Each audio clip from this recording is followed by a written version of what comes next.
Okay, this is about to become the TSVWG meeting. If that was not your intended destination, you might want to catch another flight.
All right, I think we want that one. All right.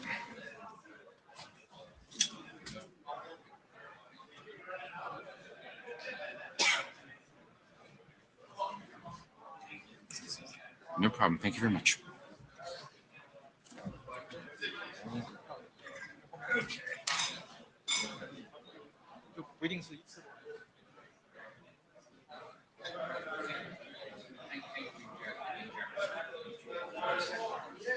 Thank you very much.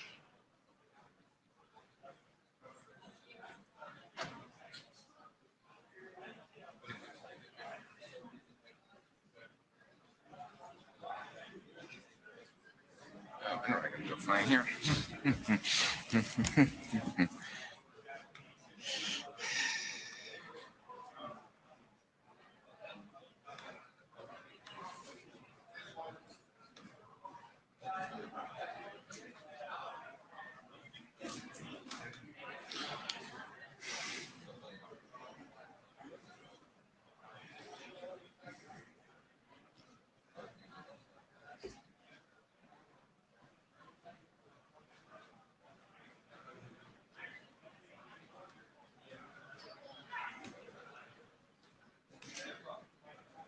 All righty.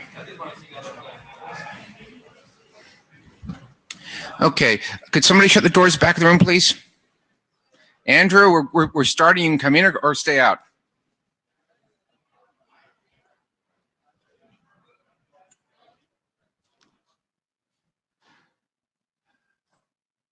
Okay, we get the bigger room for the shorter session. Welcome back to the Transport Area Working Group.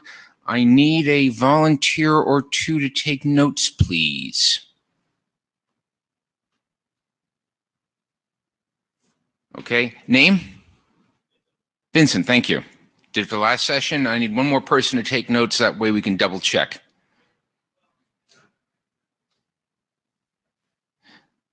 And Maxime, and you're a speaker, but we know what you're going to say. We've got your slides. Okay, great. Thank you.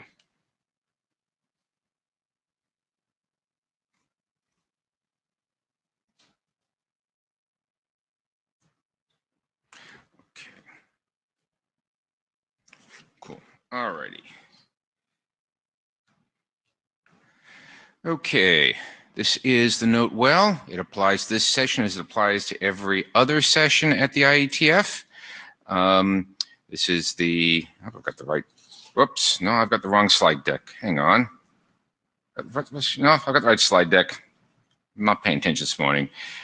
Document review reminder. In particular, I need to say something about this in a minute. So here's agenda for Wednesday, starting the agenda review. We have 4 SCTP drafts. Some of these are just status reports. Don't blink. They're going to go by fairly quickly. Some of them have slightly longer discussion. And then we have 2 individual drafts. I get to try to channel Joe Touch to talk about transport options for UDP. And then Vincent Roca is going to talk about version 2 of the forward error correction framework. And I guess I'll be taking frantic notes during that talk, since he's one of the note takers.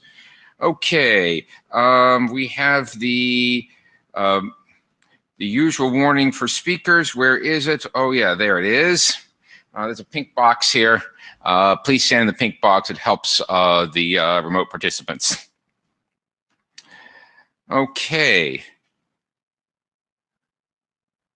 Randy Stewart, did you make it?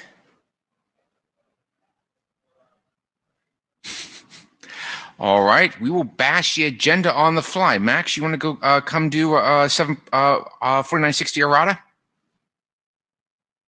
And I can do Randy's slides if I have to. I don't think there's a whole lot to be said there. And let's see if I can, if I get really good, I'll actually have a remote for you.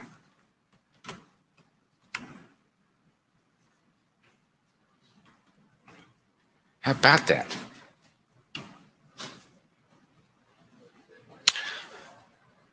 Okay, hello. My name is Maxim, and I'm here to present you the last status of the draft called RFC 4960 errata and issues.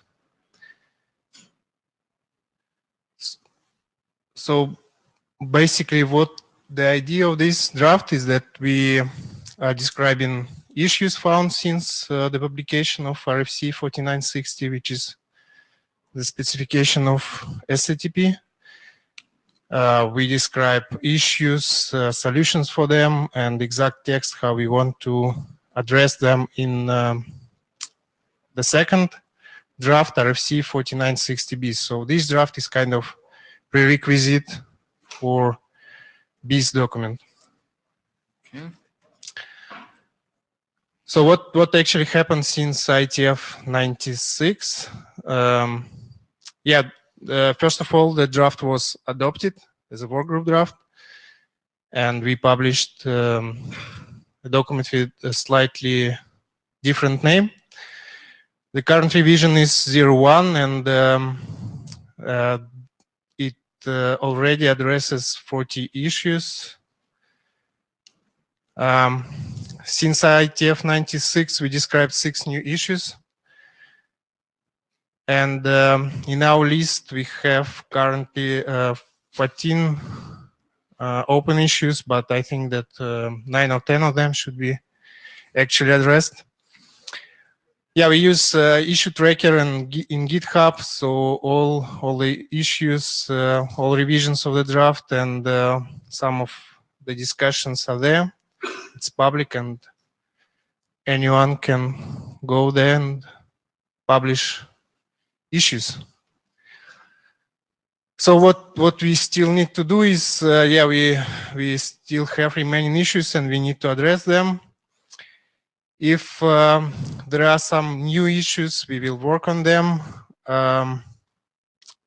Actually, we have some issues, some external issues, I mean, not only published by co-authors of this draft.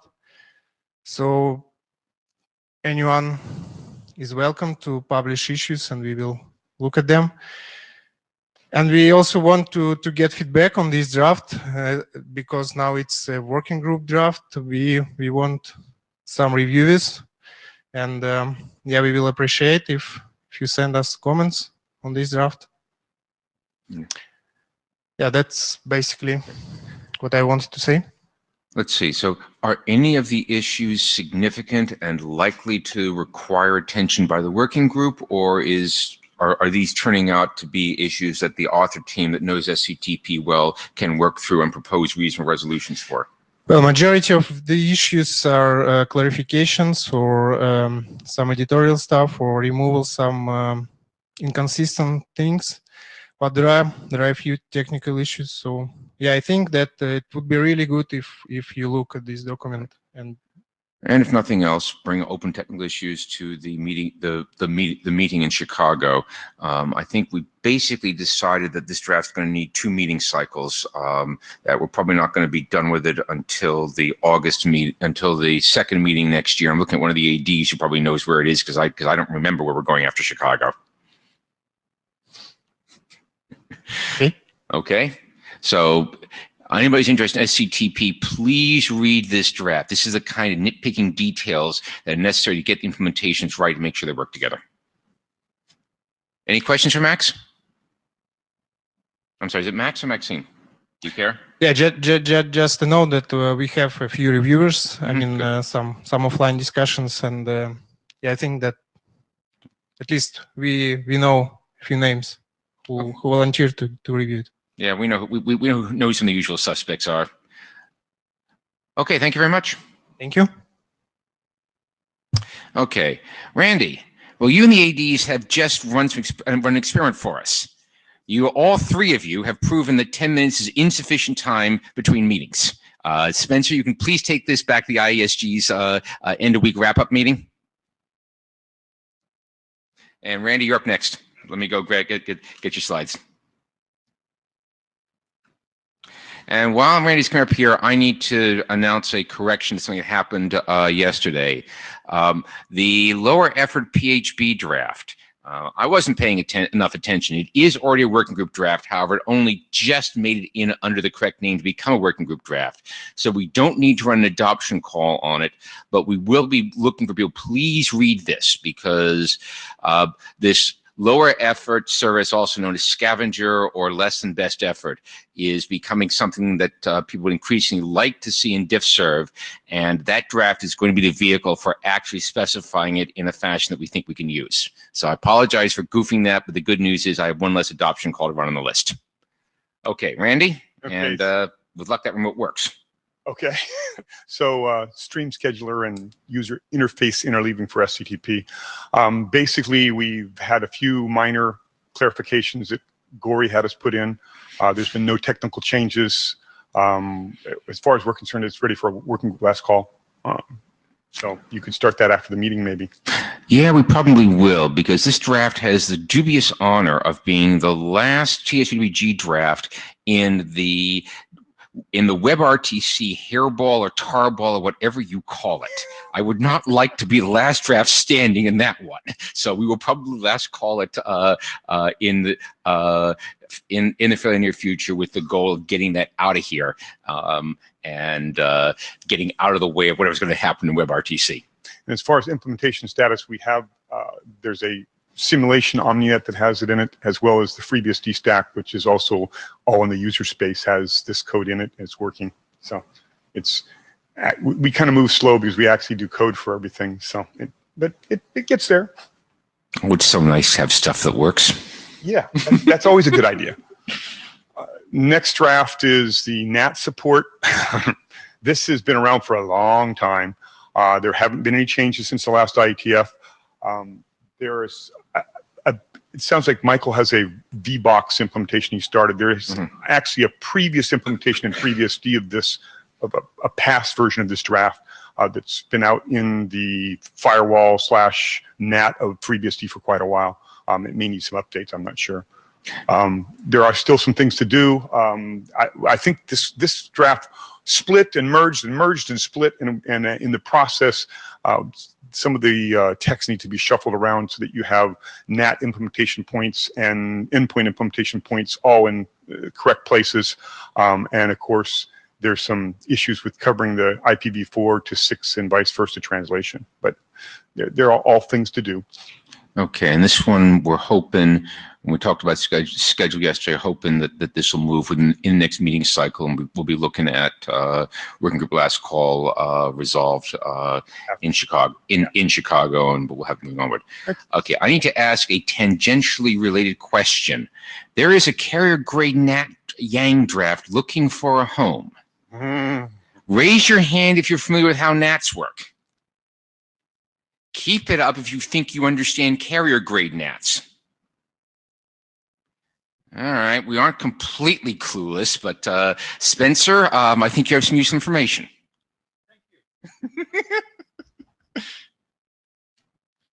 Final SCTP draft is UDP encapsulation of SCTP packets, additional considerations. There have many changes here. Explicitly describes handling of embedded addresses in inits and inacts, and it's going to transform into 6951 bits, which is the original UDP encapsulation draft. Okay, so this will turn into 6951 bits when copious spare time surfaces, I think, for Michael. Yeah. And at that point, we'll run working group adoption on it. Let's plan on this for Prague. Oh, that's where we're going after Chicago. Yes, it's Prague, I think. The Prague. Yeah, that sounds like a reasonable time. And there's enough changes here that it really should be a BIS as opposed to an update and corrections doc. Yes. Okay. How important is what's being done here to WebRTC? He says, not being sure he wants to know the answer. Well, they use the UDP encapsulation. Yes. And the UDP encapsulation is implemented. It's out there. It's implemented. The draft change or the BIS changing doesn't affect the implementation at all. Thank you.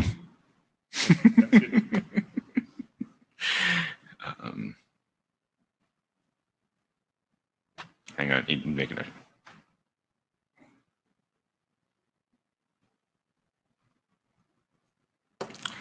Okay. All right. Anybody have any questions or comments on the SCTP piece of the agenda? All right. I get to try to impersonate Joe Touch. Let's see if I can do that.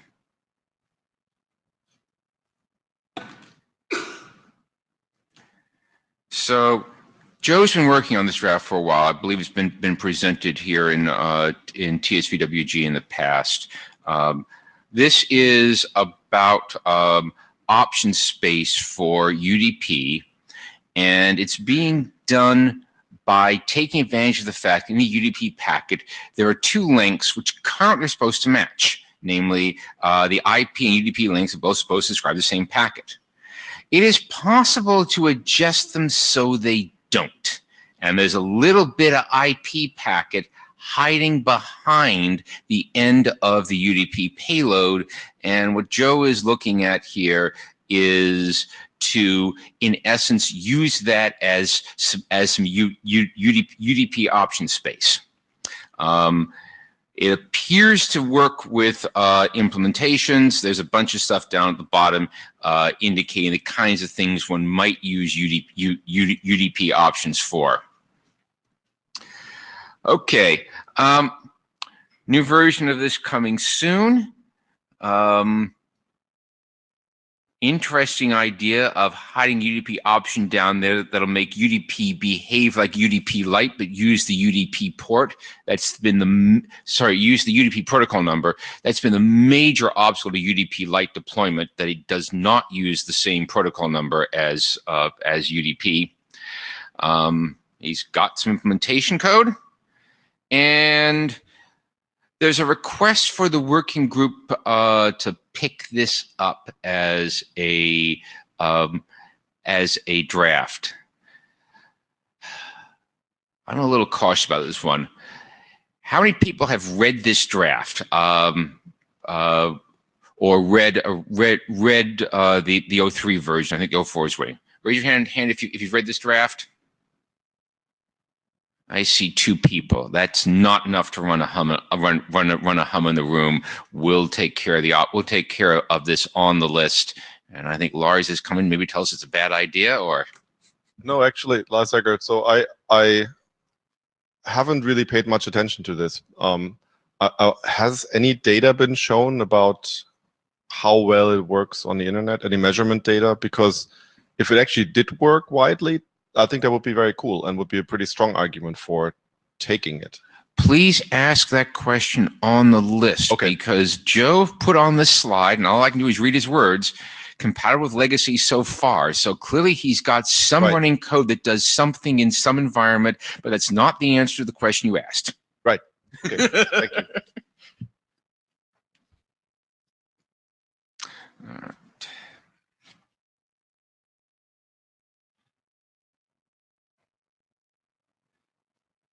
Any other questions? Mirja. Yeah, cool event. I find the UDP Lite use case pretty interesting, actually. I would like to know or like to hear if anybody's interested in actually adopting that and using it.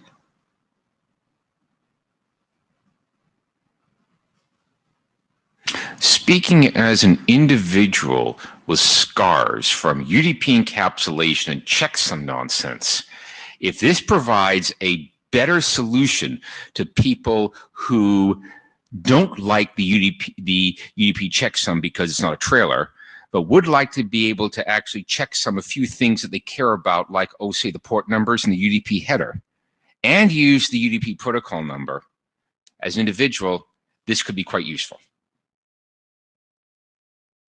Anybody else want to comment on that?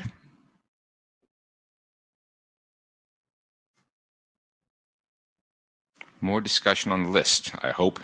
Okay. And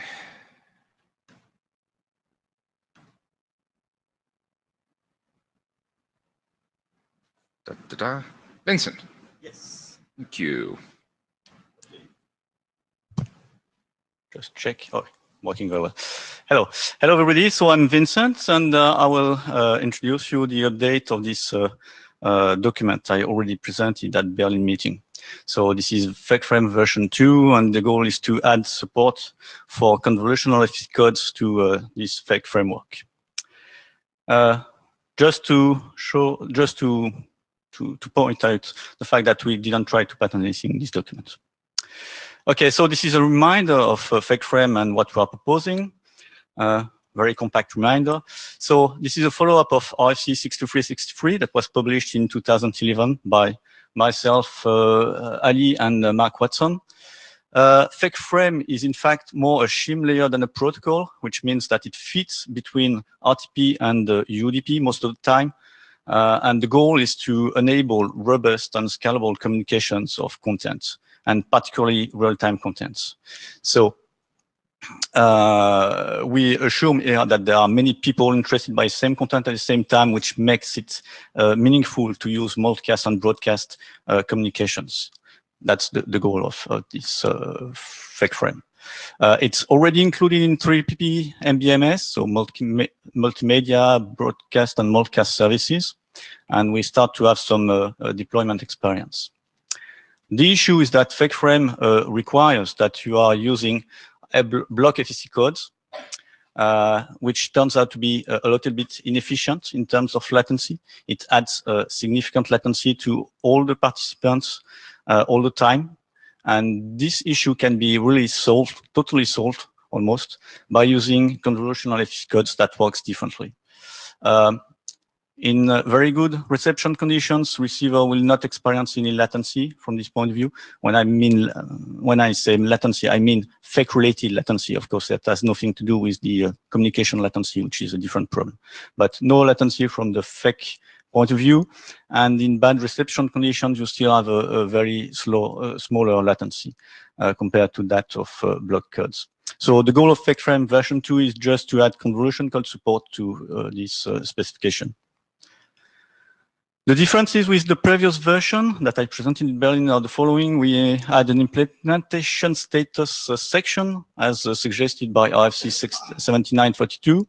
So just to tell you what's going on from this point of view, we already have an implementation of FactFrame version 1.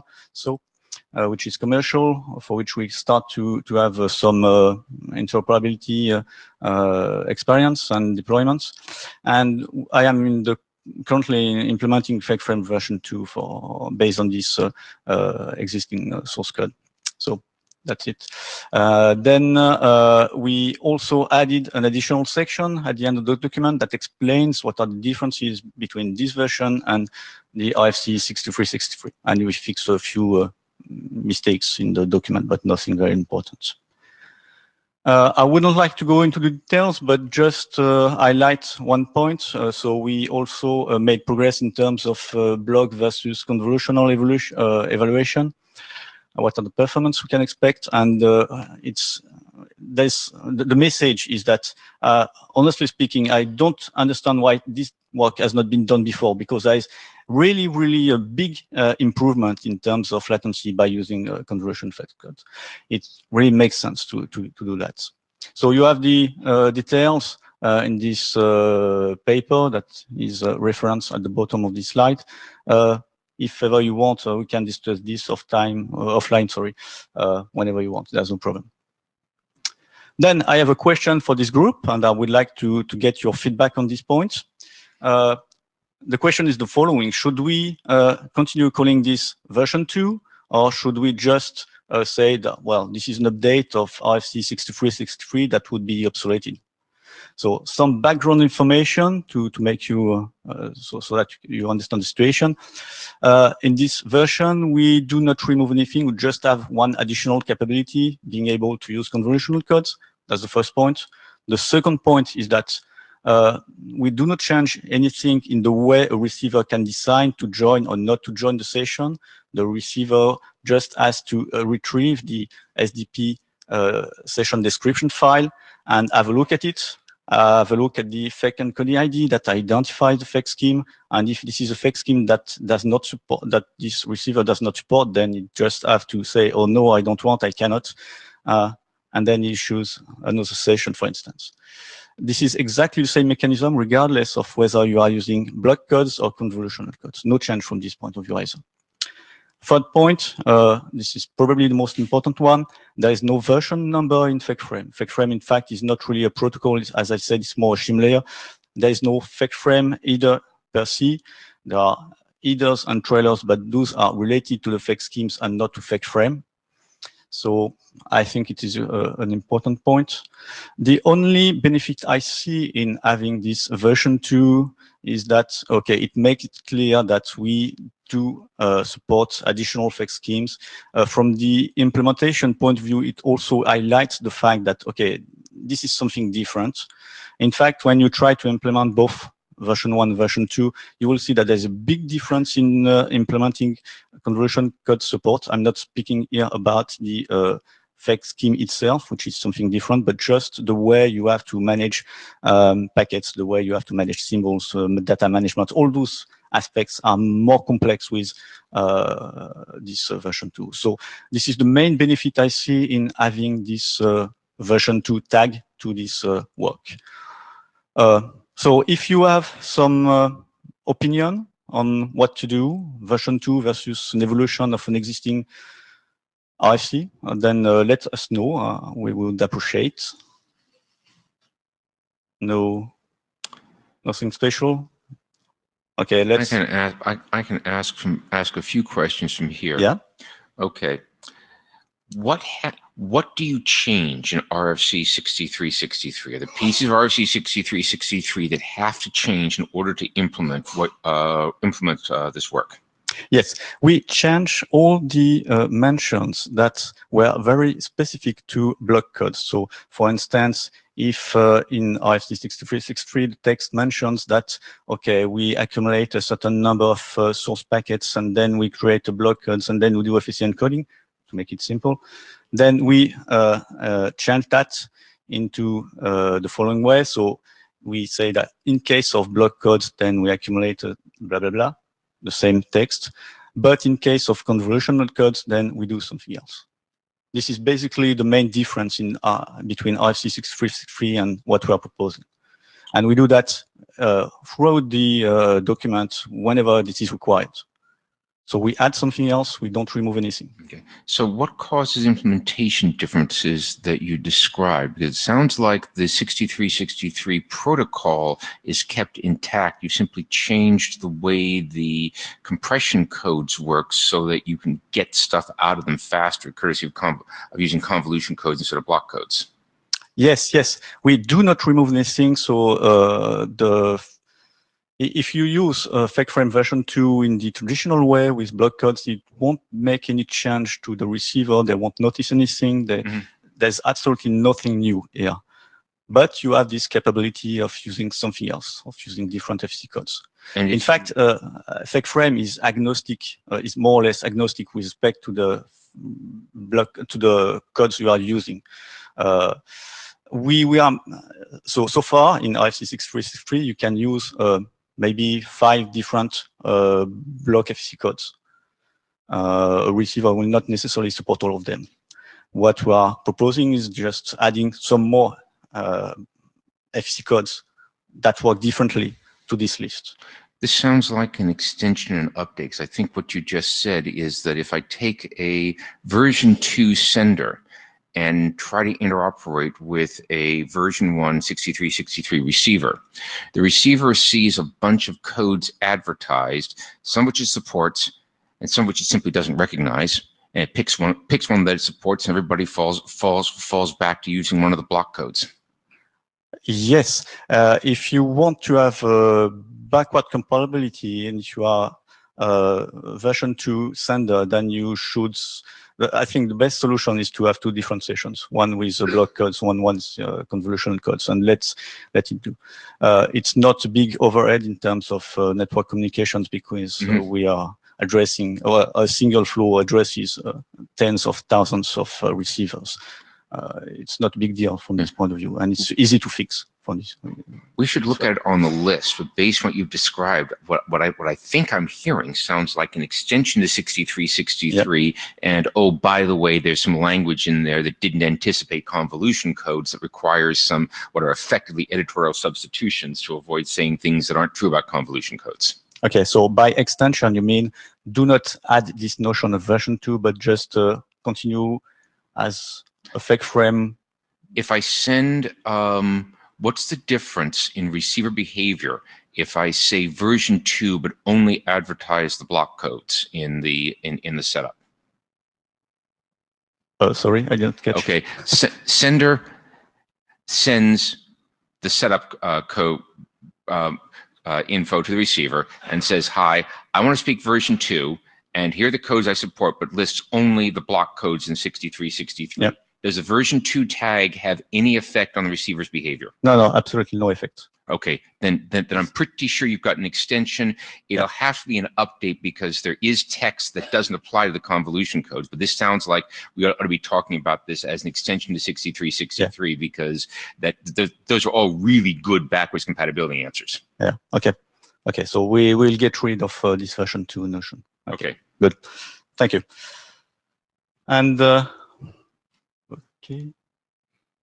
Oh. Work here. Hang on. There you go.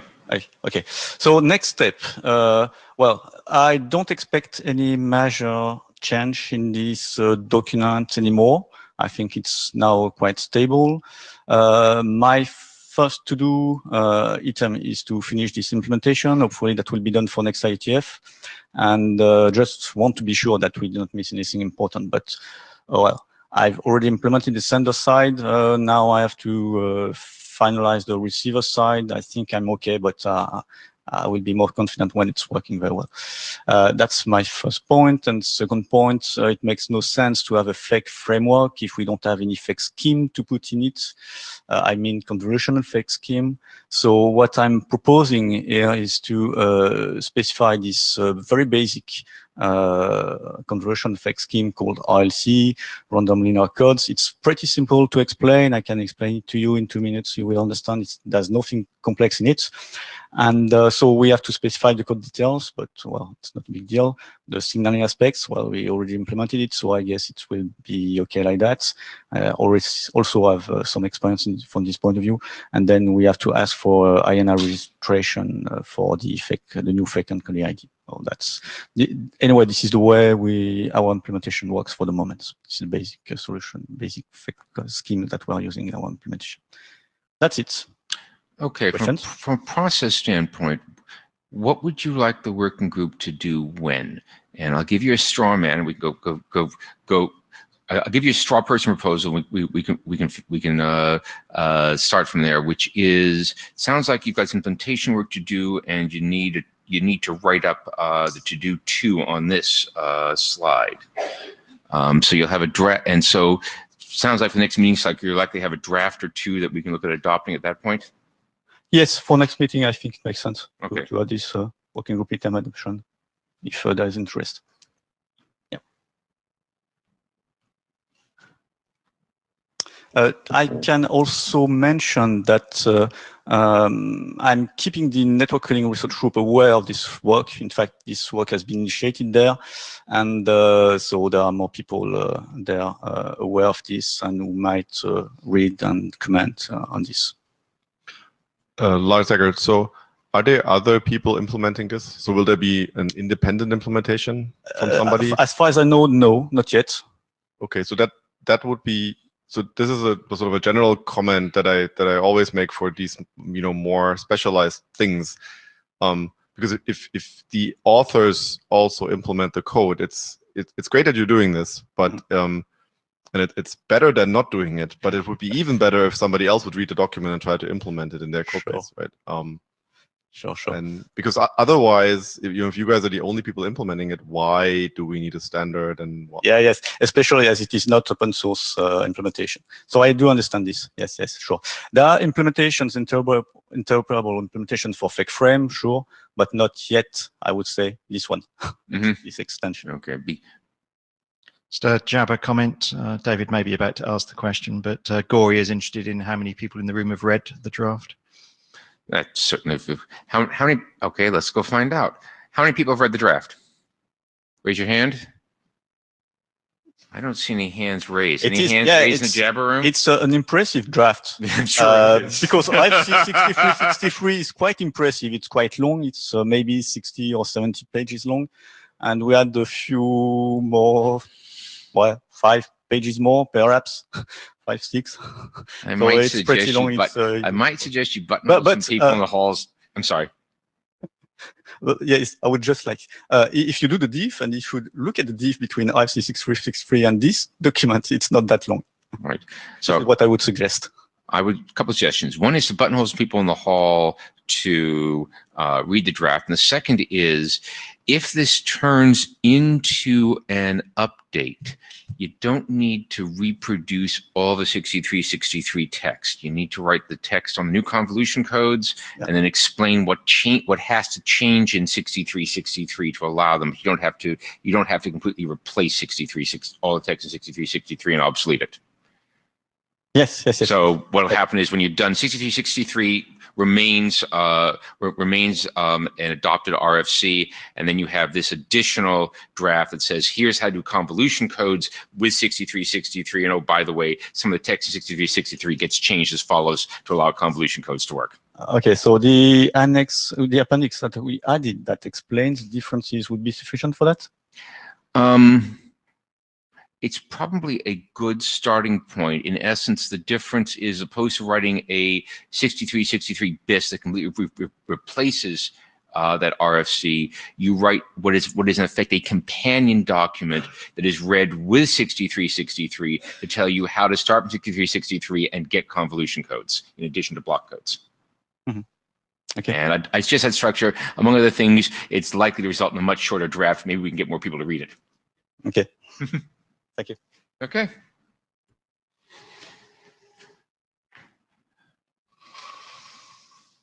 Any other business?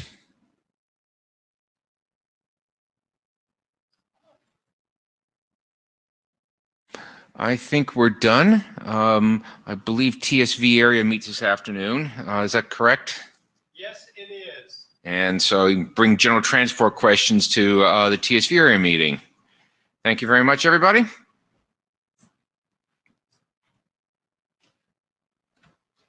We're done. Let's see.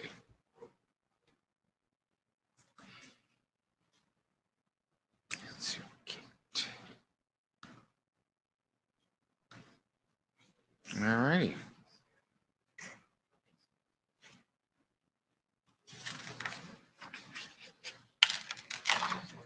Yeah, and Vincent and Maxime, could you please please email me the notes you took? Good news is this session is going to be fairly easy to summarize.